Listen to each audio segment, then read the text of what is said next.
ஆஹா Shankar Jai Jaishankar subscribe பண்ணுங்க. ஸ்ரீ மகா பெரியவா திருவடிகள் சரணம். ஹரஹர சங்கர ஜெய ஜெயசங்கர. நம்ம சேனலை தொடர்ந்து ஃபாலோ பண்ணுங்கள். ஒரு முறை பெரியவாளை பார்க்குறதுக்காக ஒரு குடும்பம் வந்திருந்தாங்க. கொஞ்சம் வசதி வாய்ப்பில் கம்மியாக ஏழ்மையான குடும்பமாக அவங்க இருந்தாங்க.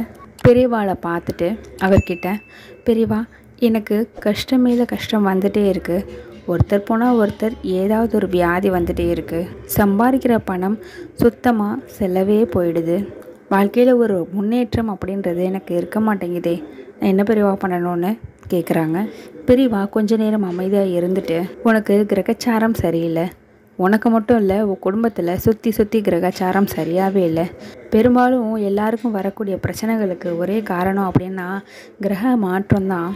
நம்ம செய்கிற பாவ புண்ணியங்களுக்கு தகுந்த மாதிரி இந்த கிரகங்கள் பெயர்ச்சி ஆகும் பொழுது அதுக்குண்டான பலன்கள் நமக்கு தண்டனையாகவும் சில நேரத்தில் புண்ணியமாகவும் மாறுது.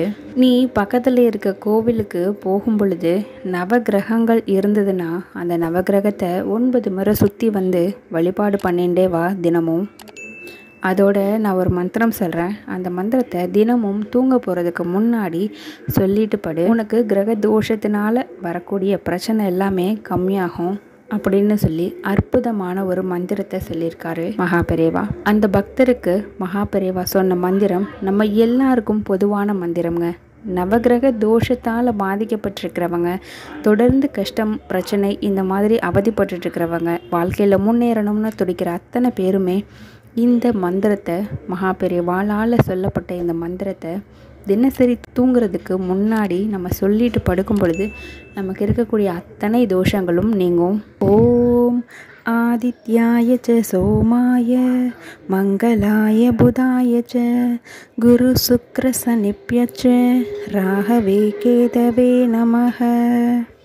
இந்த மந்திரத்தை தினமும் தூங்க போகிறதுக்கு முன்னாடி ஒரே ஒரு முறை சொன்னாலே போதும். ஆனால் முக்கியமாக ஒரே ஒரு விதிவிலக்கு, நீங்கள் படுக்கக்கூடிய இடத்துல, அதாவது படுக்கைக்கு உபயோகப்படுத்துகிற பாயில் உட்காந்து இந்த மந்திரத்தை சொல்லக்கூடாது. தனியாக ஒரு விரிப்பு விரித்து நீங்கள் கீழே உட்காந்து தான் சொல்லணும். ஏன்னா மந்திரம் இல்லையா, அதுக்குண்டான பலனை நம்ம பாயில் உட்காந்து சொல்லும் பொழுது அவ்வளவா கிடைக்காது. மகா பெரியவாளோட அனுக்கிரகம் நம்ம எல்லாருக்கும் பரிபூரணமாக கிடைக்கணும்னு நான் அனுக்ஷணமும் பிரார்த்தனை பண்ணிக்கிறேன். ஹர ஹர சங்கர ஜெய ஜெய சங்கர.